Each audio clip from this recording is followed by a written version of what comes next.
Record. तो mutational breeding में हम लोग करते क्या है यहाँ पे, बेसिकली हम लोग कुछ भी ऐसे केमिकल्स या तो फिर एक्सटर्नल फिजिकल हो सकते हैं या फिर कुछ रेस के फॉर्म में, जैसे वो रेस को हम लोग यूज करके उसके अंदर म्यूटेशन इंड्यूस करते हैं, ठीक है, उस प्लांट्स के अंदर।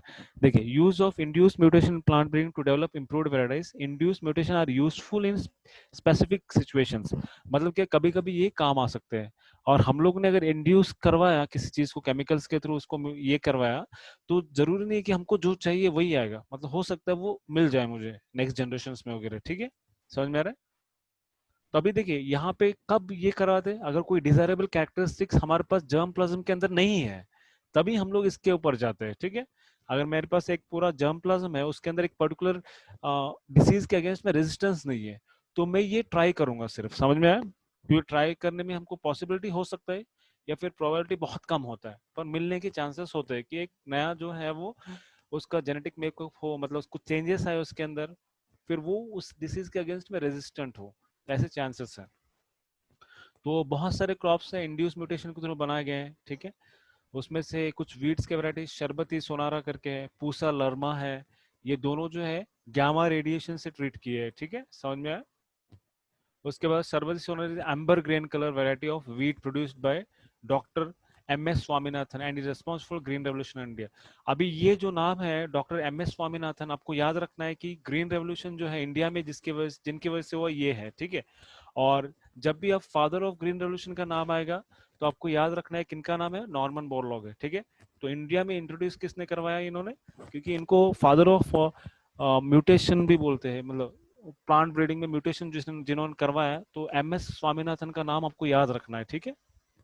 समझ में, इन्होंने ट्रायल्स किए म्यूटेशन ब्रीडिंग के ऊपर, तो इनका नाम वहां पे पहले आता है।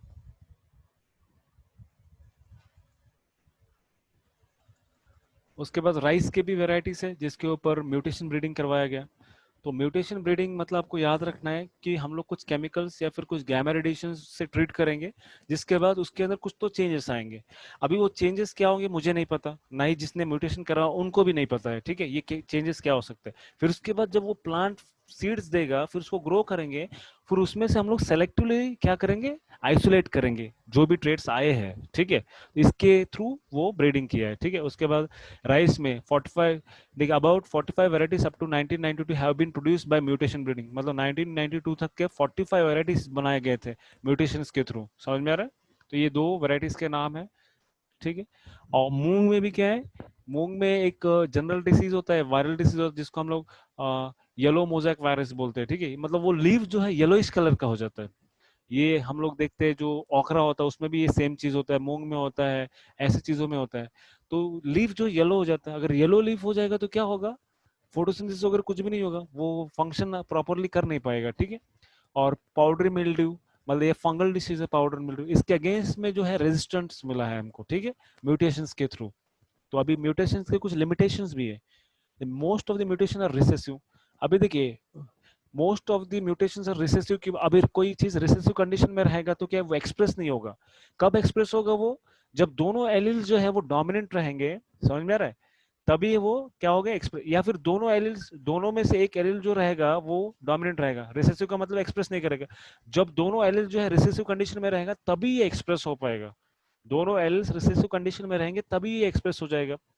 तो ये भी इतना वैलिड पॉइंट नहीं है, इसको ऐसा, मतलब most of the mutations are recessive, तो चांसेस कम है, फिर भी ज्यादातर जो होते हैं वो रिसेसिव होते हैं, ऐसा बोला है, ठीक है। Mutation rate is extremely low. अभी ये म्यूटेशन रेट जो है वो एक्सट्रीमली लो है, क्योंकि हमको पता है कि जो डीएनए है उसका बहुत सारा पार्ट जो है वो क्या है, नॉन कोडिंग पार्ट है। अभी नॉन कोडिंग पार्ट में भी जो है वो क्या आ सकते हैं, म्यूटेशंस आ सकते हैं, समझ में आ रहा है। अगर नॉन कोडिंग पार्ट में अगर म्यूटेशंस आते हैं तो उसका कोई यूज ही नहीं है, हमको समझ में आ रहा है, ठीक है। अभी देखिए यहाँ पे लीथल भी है, मतलब उस प्लांट्स के लिए लीथल भी है। Most of the induced mutation are invaluable to the breeders and many of them are lethal. अभी देखिए कोई पर्टिकुलर एंजाइम के लिए वो जीन कोड कर रहा है, समझ में आ रहा है, आपको आवाज आ रहा है मेरा। Yes sir. देखिए एक कोई कोई तो एसेंशियल जीन के लिए वो एक जीन है कोड कर रहा है किसी एसेंशियल एंजाइम्स के लिए, अगर उसके अंदर म्यूटेशन आता है तो वो एंजाइम नहीं बन पाएगा, वो अगर एंजाइम नहीं बन पाएगा वो प्लांट जो है ग्रो ही नहीं कर पाएगा, समझ में, लीथल भी हो सकता है। और बहुत सारे जो इनवैल्यू मतलब कि बिना किसी चीज के मतलब कुछ उसका यूज ही नहीं होता है। तो इसमें मेन इंपॉर्टेंट चीज क्या है, जो हम लोग उसमें क्या करते हैं, सिलेक्शन करते हैं। जब म्यूटेशन करवाने के बाद हम लोग क्या करेंगे, सिलेक्शन करेंगे, वो प्लांट्स का हम लोग क्या करेंगे, सिलेक्शन करेंगे। समझ में आ रहा है, समझ में आया? तो ये है बस। Stability of the mutation is sometimes doubtful. अभी देखिए स्टेबिलिटी जो है वो डाउटफुल है, क्योंकि क्या है कि रिपेयर मैकेनिज्म भी होता है। अगर आपने म्यूटेशन करवाया, हो सकता है प्लांट के सेल के अंदर कुछ चेंजेस फिर से हो गए, मतलब फिर से रिपेयर कर दिया, तो ऐसे भी हो सकता है। तो हो सकता है back to the revert to the original type भी हो सकता है, ऐसा भी किया जा सकता हो सकता है। तो ये कुछ लिमिटेशंस है किसके, म्यूटेशनल ब्रीडिंग के। तो मुझे लगता है आपको म्यूटेशनल ब्रीडिंग समझ में आया। ठीक है। अभी उसके बाद यहाँ पे एप्लीकेशन ऑफ प्लांट ब्रीडिंग। तो सिंपल हम लोग क्या करेंगे, डायरेक्टली हम लोग ये कौन से एप्लीकेशन से वो पढ़ेंगे, क्योंकि ऑलरेडी हम लोग ये डिस्कस कर चुके हैं। तो नॉर्मल बॉल के बारे में ग्रीन रेवोल्यूशन स्टार्ट किया उन्होंने, कौन से जो वेराइटीज है मैक्सिमम वेराइटीज वो इंडिया में इंट्रोड्यूस किए गए थे, तो ये सब है। ठीक है। तो यहाँ पे क्या इम्प्रूवमेंट इन वीट क्या हुआ, सबसे एप्लीकेशन प्लांट ब्रीडिंग का यूज क्या हुआ यहाँ पे, इम्प्रूवमेंट हुआ वीट के ग्रोथ में। समझ में आ रहा है, मतलब पहले जो है वो अराउंड उससे 7 टाइम्स अभी बढ़ गया है वीट प्रोडक्शन। क्यों, इन चीजों की वजह से। तो कंबाइंड टेक्निक्स है जिसमें प्लांट ब्रीडिंग आता है, फिर फर्टिगेशन आता है, फिर पेस्टिसाइड्स एप्लीकेशंस होता है, मतलब इंसेक्ट कंट्रोल आ गया, फिर उसके बाद इरिगेशन इरिगेशन टेक्निक्स हो गए, उसकी वजह से क्या इम्प्रूव हो गया, जो प्रोडक्शन है वो इम्प्रूव हो गया। ठीक है, समझ में आ रहा है। अभी देखिए, ये देखिए, prior to granulation drafting gene of wheat name Norman 10 Norin 10। देखिए अभी देखिए ग्रीन रेवोल्यूशन से पहले क्या हुआ करता था, जो एक जापानीज सीड है जिसका नाम है ड्राफ्टिंग जीन, नॉरिन 10 बोला है।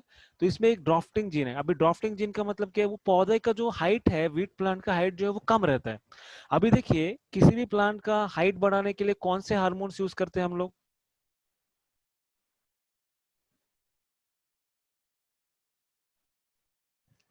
कौन सा यूज करते हैं हम लोग, जिब्रालिक यूज करते हैं ना, जिब्रालिक एसिड यूज करते हैं, जिससे इंटरनोड्स के बीच में स्पेस जो गैप है वो बढ़ जाता है। अभी किसी के देखिए, जो भी हाइट वगैरह बढ़ रहा है बेसिकली हमने हार्मोन्स दिया उसकी वजह से हाइट बढ़ गई, ऐसा नहीं होता है। जब हम लोग हार्मोन्स देते हैं तो वो किसके बेसिस पे हार्मोन्स प्रोड्यूस हो रहे हैं, किसी जीन के बेसिस पे ही हो रहा है ना। जीन क्या कर रहा है बेसिकली, उसको कोड कर रहा है उस हार्मोन, मतलब हार्मोन कितना बनेगा प्लांट के अंदर। सोचे ड्राफ्टिंग जीन है मतलब क्या, उसमें कम हार्मोन बनेगा। समझ रहे हो, तो उसमें ऐसा जीन पाया गया कि उसका जो हाइट है कम रहता है। ठीक है, तो इसको चुना गया है, समझ में आ रहा है। नॉरिन 10 को चुना गया है किसके लिए, ड्राफ्ट वैरायटी के लिए। तो अमेरिकन प्लांट ब्रीडर्स कौन है, नॉर्मन बोरलॉग है। ठीक है, तो इन्होंने चूज किया। फिर उसके बाद हाई जो यील्डिंग वेराइटीज होते हैं उनको क्रॉसिंग करवाया, तो उन्होंने कुछ वेराइटीज निकाला है। समझ में आ रहा है, ये समझ में आएगा, इसीलिए इनको फादर ऑफ ग्रीन रेवोल्यूशन कहते हैं। ठीक है। अभी देखिए यहाँ पे डॉक्टर एम एस स्वामीनाथन जो है पायनियर है किसके लिए, म्यूटेशन ब्रीडिंग के लिए। समझ में आ रहा है? तो इन्होंने शरबती सोनारा, ये जो वीट का वैरायटी है इन्होंने बनाया किसके बेसिस, किसके थ्रू बनाया, म्यूटेशनल ब्रीडिंग के थ्रू बनाया। यहाँ पे दो प्लांट्स यूज नहीं किया उन्होंने, उन्होंने डायरेक्टली म्यूटेशन करवाया। समझ में आ रहा है, इसीलिए इनको father of Indian green revolution भी बोलते हैं हम लोग। ठीक है।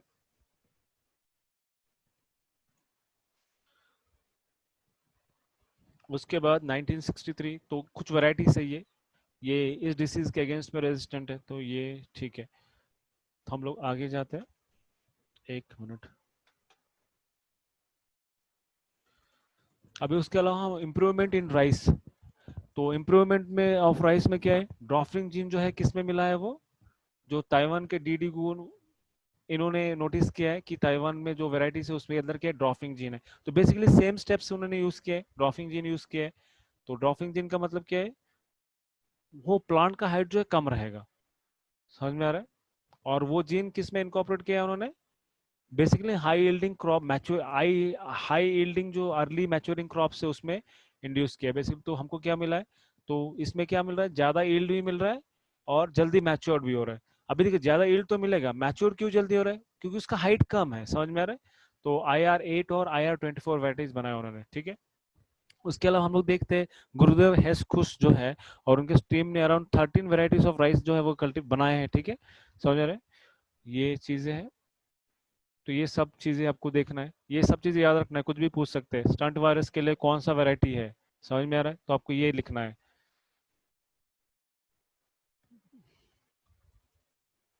उसके बाद हमने शुगर केन के बारे में देखा था। तो शुगर केन में आपको दो वेराइटीज याद रखना है, ये नॉर्दर्न वाला है और ये सदर्न वाला है, ठीक है। तो सदर्न वाला जो था वो कैसा था, उसके जो केन थे वो थिक थे और उसमें बहुत ही शुगर का कंटेंट ज्यादा था, पर वो नॉर्दर्न एरिया में नहीं उग सकते थे, समझ में आ रहा है, कम टेम्परेचर होने की वजह से।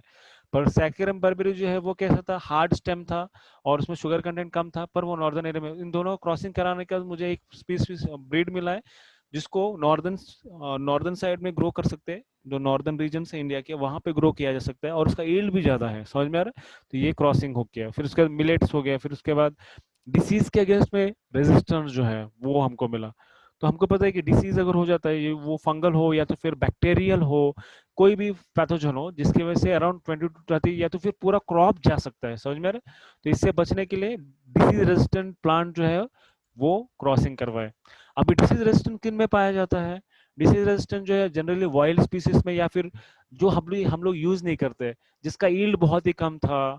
तो ऐसे स्पीसीज में जो है, ऐसे वेराइटीज में जो है डिसीज रेजिस्टेंट मिलता है, तो उनसे हम लोग जो हाई यील्डिंग क्रॉप्स है उनका क्रॉसिंग करवाएंगे।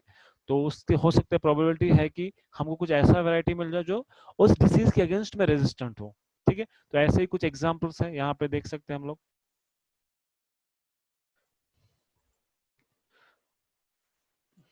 तो ये वाला चार्ट हमने देखा था पीपीटीज में। तो बस ये आपको वीट के बारे में, आपको वैरायटी जो है उन्होंने बनाया, डिसीज कौन से डिसीज के अगेंस्ट में, लीप एंड स्टिप रस्ट और हिल बर्न के अगेंस्ट में। तो नाम ये याद रखना है, हिमगिरी, ठीक है। तो ब्रासिका में आपको देखना है, तो ये पूसा स्वर्णिम है व्हाइट रस्ट के अगेंस्ट में। तो ये सब चीजें ऐसे है, तो आपको ये डिसीजेस सबको याद रखना ही है, ठीक है।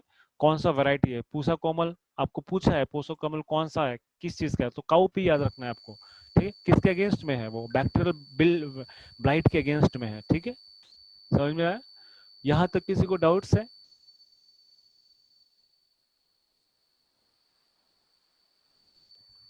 ठीक है, किसी को कुछ प्रॉब्लम नहीं है, तो हम लोग आगे जाते हैं। अभी हमने परभनी क्रांति के बारे में देखा था। तो परभनी क्रांति क्या था, देखिए ओखरा में क्या होता है, जो भिंडी होता है उसमें जनरली क्या होता है कि येलो मोज़ेक वायरस जो है अटैक करता है, ठीक है।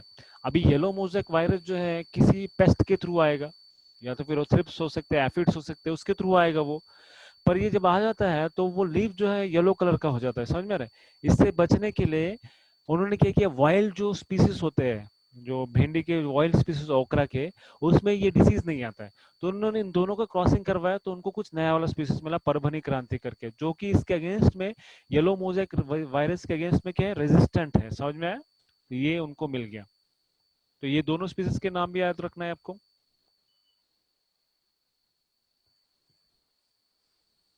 उसके अलावा हम लोग देखते हैं कि प्लांट ब्रीडिंग जो है वो किसके लिए करते हैं, हम लोग इंसेक्ट रेजिस्टेंट के लिए भी करते हैं। अभी देखिए जनरली कुछ हम लोग बायोलॉजिकल या फिर मॉर्फोलॉजिकल, बायोकेमिकल और फिजिकल कैरेक्टरिस्टिक्स को देखते हैं। अभी देखिए हेरी लीव्स है, अगर हेरी लीव्स रहेंगे तो क्या फायदा मिलेगा प्लांट को? हम्म,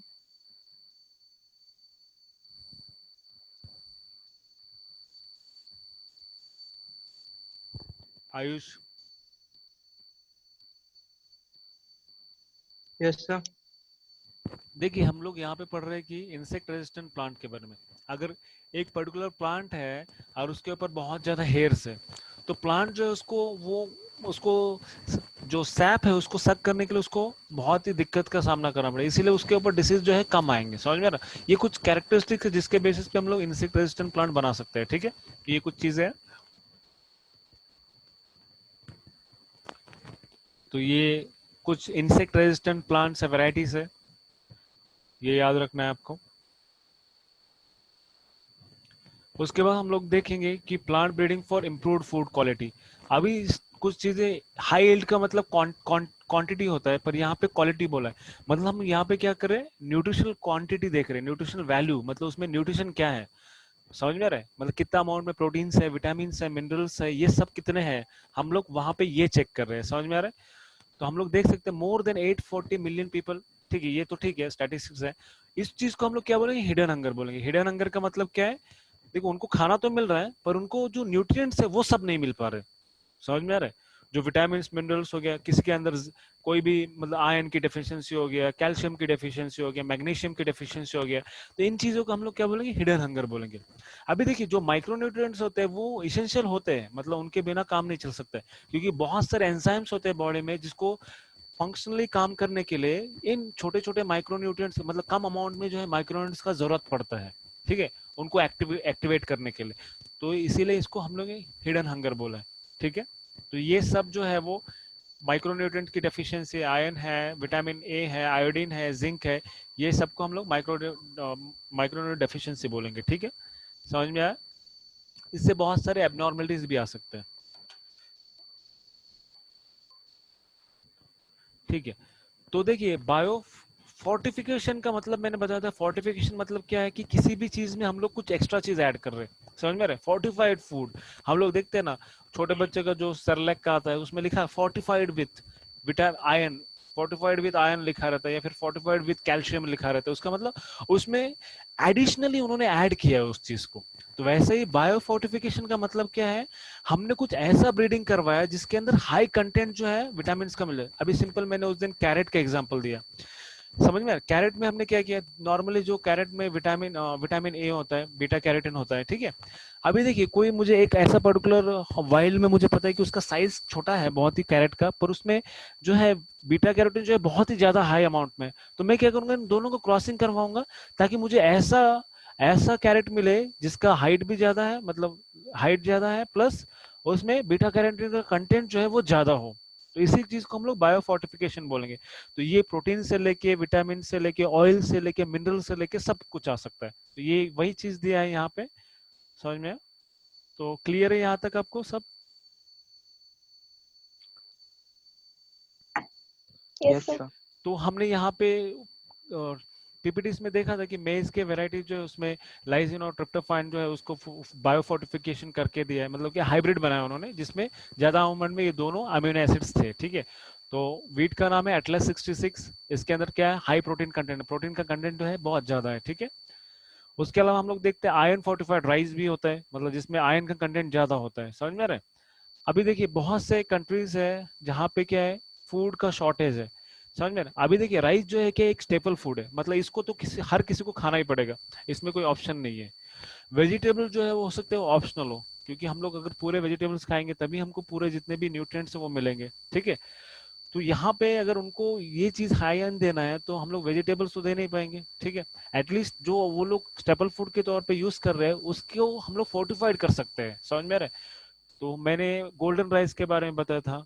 तो ये सब चीजें क्या है, बायो फोर्टिफिकेशन के एग्जाम्पल्स है। तो बायो फोर्टिफिकेशन जो आ कैसे रहा है, प्लांट ब्रीडिंग के थ्रू आ रहा है। समझ में आ रहा है आपको? लिंक लग रहा है? Yes sir. हर्षल, अपेक्षा, श्रद्धा, पूर्वा, वैष्णवी,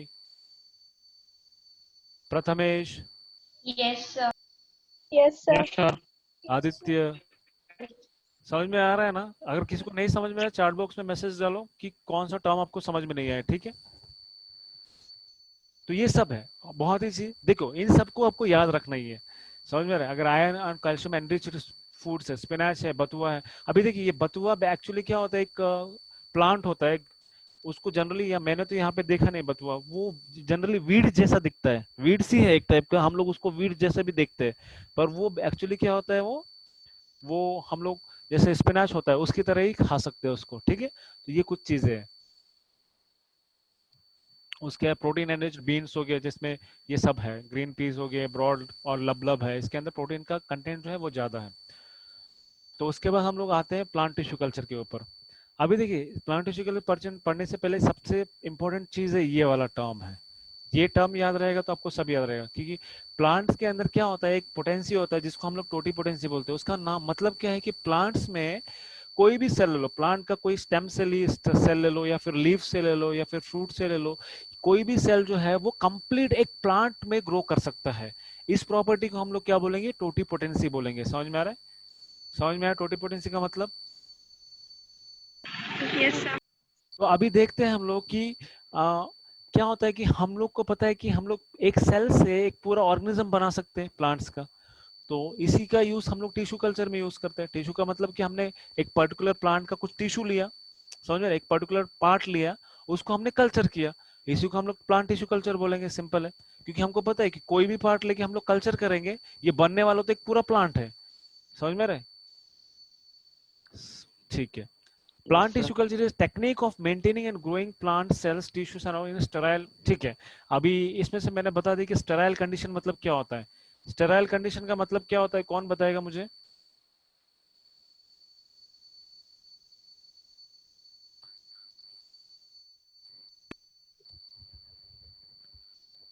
अरे कोई तो कुछ तो बोलो फास्ट।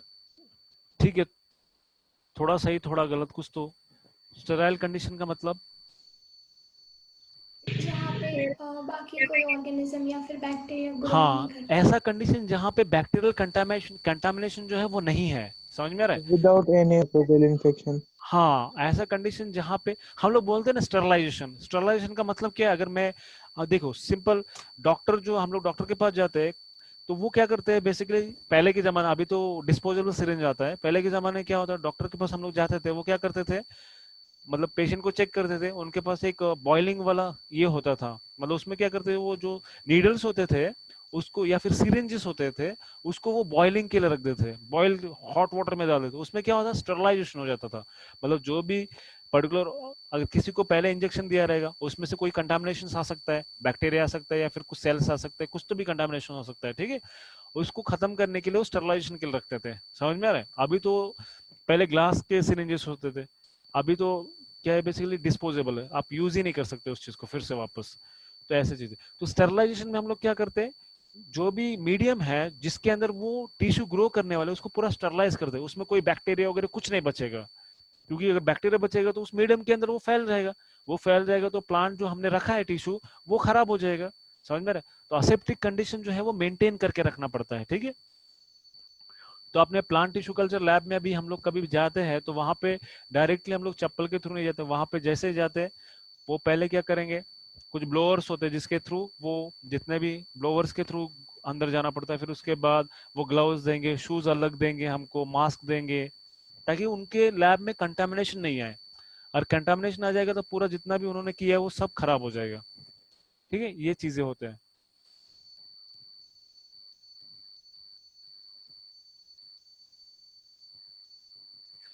अभी यहाँ पे एक्सप्लांट क्या होता है, देखिए एक्सप्लांट मतलब कोई भी चीज आपने यूज किया है एज अ कल्चर के लिए। समझ में रहे? आपके पास मीडियम तैयार है, उस मीडियम में आपको उस प्लांट को रखना है, तो उसका जो भी पार्ट ले रहे, स्टेम का पार्ट ले रहे, लीफ का पार्ट ले रहे, रूट का पार्ट ले रहे, या फिर फ्लावर का, या फिर एंथर ले रहे, समझ में रहे, या फिर ओव्यूल ले रहे, जो भी ले रहे, उस चीज को हम लोग एक्सप्लांट बोलेंगे। समझ में आ रहा है? इतना ही याद रखना है, कुछ भी हो सकता है वो, ठीक है, उसको एक्सप्लांट बोलेंगे। अभी देखिए, सरफेस स्टरलाइजेशन का मतलब क्या होता है, कि अभी कोई भी आप एक्सप्लांट लेंगे उसको हम लोग सरफेस स्टरलाइजेशन करेंगे। अभी मैंने स्टेम लिया, अभी स्टेम के ऊपर तो बहुत सारे बैक्टीरिया रहेंगे, मुझे पता है कि अगर बैक्टीरियल कंटेमिनेशन वो मीडियम के अंदर चला जाएगा, सब खराब हो जाएगा। तो हम लोग क्या यूज करते हैं, कुछ केमिकल्स यूज करते हैं कि ऊपर का जितने भी केमिकल्स है वो, मतलब केमिकल नहीं, बैक्टीरिया या फिर फंगल इन्फेक्शन हो वो खत्म हो जाए, ठीक है। तो उसके लिए हम लोग क्या यूज करते हैं, सोडियम हाइपोक्लोराइड यूज कर सकते हैं, और मर्क्यूरी क्लोराइड यूज करते हैं हम लोग, ठीक है। ब्रोमियम वाटर यूज कर सकते हैं। ये सब केमिकल्स है जो सरफेस स्टरलाइजेशन के लिए काम आते हैं टिश्यू के। समझ में आ रहा है? उसके अलावा जो एक्सटर्नल चीज है, जैसे हम लोग स्कैल्पल यूज करते हैं, या फिर पेट्री प्लेट्स यूज करते हैं, इन चीजों को हम लोग, या फिर मीडियम यूज कर सकते हैं। तो ये मीडियम्स के लिए हम लोग किस टाइप का स्टरलाइजेशन यूज करते हैं, स्टीम यूज कर सकते हैं, या फिर ड्राई हीट यूज करते हैं, या फिर अल्कोहल यूज कर सकते हैं। कुछ नहीं तो अल्कोहल भी यूज कर सकते हैं, क्योंकि अल्कोहल क्या करता है, बेसिकली हम लोग सैनिटाइजर अब यूज कर रहे हैं, तो सैनिटाइजर में क्या यूज करते हैं, अल्कोहल यूज करते हैं। उसका रीजन क्या है, अल्कोहल क्या करता है, सेल को डिहाइड्रेट कर देता है, मतलब सुखा देता है। और उसके अलावा क्या करता है, वो सेल का जो सेल मेम्ब्रेन है उसको डिस्टर्ब कर देता है। समझ में आ रहा है? समझ में आ रहा है? हर हर ऑर्गेनिज्म के ऊपर सेल मेम्ब्रेन होता है ना, और सेल मेम्ब्रेन जो लिपिड से बना हुआ होता है कि नहीं, लिपिड से बना हुआ होता है कि नहीं, इसीलिए तो उसको लिपिड यस सर। बाइलेयर बोलते हैं ना। तो उसको यस डिस्टर्ब सर। कर देता है वो। समझ में आ रहा है? उसको डिस्टर्ब कर देगा। तो ये स्टरलाइजेशन टेक्निक्स हैं। तो स्टरलाइजेशन टेक्निक बहुत सारे हैं, तो ये इतने एटलीस्ट हमको याद रखना है। अब देखिए यहाँ पे कल्चर मीडियम और न्यूट्रिएंट मीडियम का मतलब क्या है। तो कल्चर मीडियम मतलब क्या है, जिसके अंदर हम लोग उस एक्सप्लांट को रख रहे हैं, उसको हम लोग कल्चर मीडियम। अभी देखिए कोई भी प्लांट अचानक से ग्रो करना स्टार्ट नहीं करेगा, क्योंकि आपने जमीन में अगर सीड डाला है तो उसको ग्रो करने के लिए उसके पास क्या होता है, जमीन में अगर आपने सीड डाला है तो ग्रो कैसे करता है, वो कोई बताएगा मुझे? आयुष बताएगा वो। Ayush, yes sir. अगर मैंने जमीन में कोई बीज डाला है तो उगेगा वो, पता है मुझे, पर वो किसके बेसिस पे उग रहा है वो?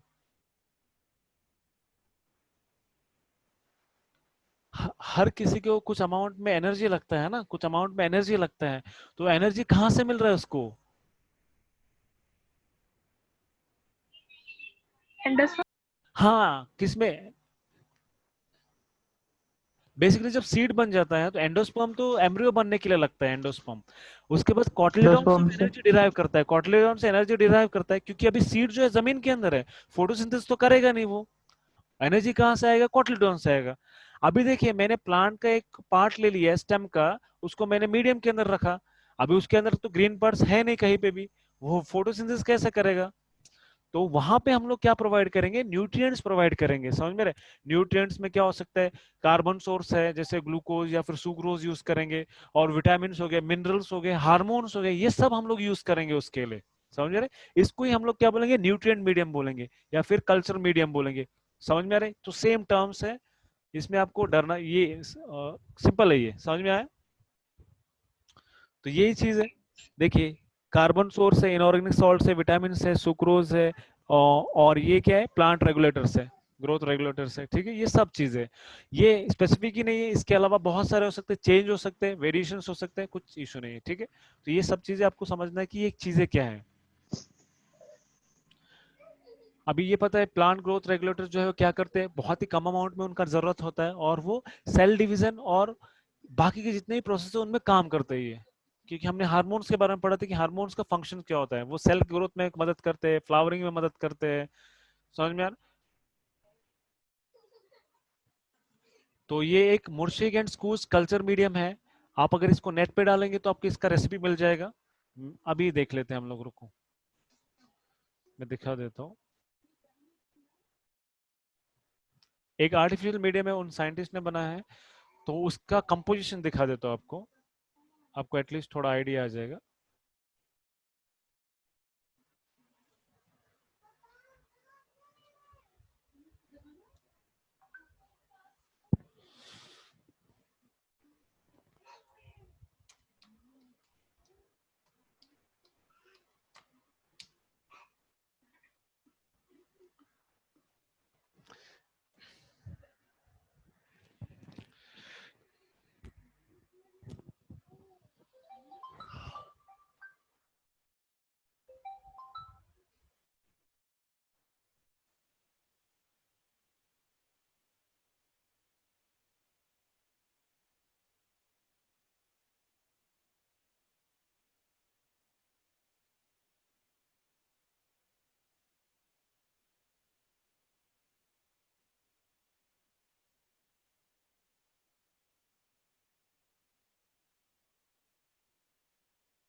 अच्छा, आपको आवाज नहीं आ रहा है क्या? अभी आ रहा है? Yes, sir. Yes, sir. Yes, sir. अच्छा अच्छा, ठीक है, मैं फिर से वापस जाता हूँ, 1 मिनट। हाँ, तो मैंने ये बताया कल्चर मीडियम और एमएस मीडियम जो बताया, समझ में आया क्या आपको? आपको आवाज आया था नहीं आया था? नहीं आया सर। अच्छा अच्छा अच्छा, ठीक है। देखिए, यहाँ पे कल्चर मीडियम और न्यूट्रिएंट मीडियम का मतलब क्या है, हम लोग उसके अंदर न्यूट्रिएंट्स प्रोवाइड कर रहे हैं। अभी देखिए, न्यूट्रिएंट्स का मतलब क्या है, उसमें शुगर सोर्स होगा, समझ में आ रहा है? अभी देखिए, मैंने वो बताया था कि प्लांट जो है हमने जमीन में डाला है बीज, तो उसको ग्रो करने के लिए उसको न्यूट्रिएंट चाहिए। वो न्यूट्रिएंट उसको कहाँ से मिल रहे? कहाँ से मिल रहे वो? कॉटिलडॉन से मिल रहे, फिर कॉटिलडॉन से बाहर आता है वो, फिर उसको सनलाइट मिलने लगता है, फिर वो फोटोसिंथेसिस करेगा, फूड को जमा करेगा, वो चलते रहेगा। अभी मैंने एक एक्सप्लांट लिया है, एक प्लांट का एक पार्ट लिया है, उसको ग्रो करना है, तो ग्रो करने के लिए उसके तो लीव्स वगैरह तो नहीं है, तो उसको ग्रो करने के लिए हमको एक्सटर्नल सोर्स देना पड़ेगा, शुगर वगैरह देना पड़ेगा, समझ में आ रहा है? उसके अलावा विटामिन हो गया, मिनरल्स हो गए, और कुछ हार्मोन्स है, ये सब देना पड़ेगा ना। तो ये क्या है, एक न्यूट्रिएंट मीडियम है, समझ में आ रहा है? न्यूट्रिएंट मीडियम बोलेंगे जिसके अंदर कंपोजिशन है। तो एक फेमस जो हम लोग यूज करते हैं, तो मुर्शिग एंड स्कूस कल्चर है, जिसमें ये दोनों साइंटिस्ट ने पहली बार बताया था कि क्या क्या उन्होंने प्री डिफाइन करके रखा है। प्री डिफाइन कर का मतलब क्या है, अभी मैंने आप यहाँ पे दिखाया था थोड़ी देर पहले, उसमें कौन से केमिकल्स है उसके अंदर क्या है, कौन से केमिकल्स है, उन्हें कितना ग्राम डालना है, तो ये मीडियम बन जाएगा, तो वो रेसिपी है उनका। तो ऐसे बहुत सारे रेसिपीज है, बहुत सारे प्लांट्स कल्चर्स के लिए, ठीक है। अभी मैं बता रहा था कैलस क्या है। अभी देख कैलस, हमारा 1 मिनट में अगर जो मीटिंग खत्म हो जाता है, फिर से आपको फिर से रिज्वाइन करना है, ठीक है, सेम आईडी पे। अभी मैंने क्या कि एक एक्सप्लांट लिया, बेसिकली देखते हैं यहाँ पे कि एक्सप्लांट, मैंने एक स्टेम का एक पीस लिया, ठीक है, स्टेम का एक पीस लिया है, इसको मैंने यहाँ पे ग्रो कर रख दिया था, यहाँ पे न्यूट्रिएंट मीडियम है, तो ये क्या करेगा, ग्रो करेगा, अनडिफरेंशिएटेड मास ऑफ सेल्स में ग्रो करेगा, तो वो कुछ ऐसा दिखेगा, कुछ ऐसा दिखेगा। इसी को हम लोग क्या बोलेंगे, कैलस बोलेंगे। अभी ये कैलस है, ये क्या हो गया, सिर्फ ग्रो कर रहा है, ना ही इसको लीव्स है, ना ही शूट्स है, या फिर रूट्स है, कुछ भी नहीं है, ये सिर्फ अनडिफरेंशिएटेडली ग्रो कर रहा है, समझ में आ रहा है? अभी मैं क्या कर सकता हूँ, इस कैलस को क्या कर सकता हूँ, इस कैलस को मैं क्या कर सकता हूँ, बहुत हजारों इसमें डिवाइड कर सकता हूँ ना। अभी मैंने इसको यहां से इतना काट लिया, फिर इसको इतना काट लिया, इसको इतना काट लिया, इसको अलग अलग पेट्री प्लेट्स में रख दिया मैंने, तो ये फिर से बढ़ने लगेगा, समझ में आ रहा है? फिर से बढ़ेगा, आ रहा है समझ में? इतना समझ में आ रहा है आपको? Yes, sir. अभी देखेंगे कि, 1 मिनट,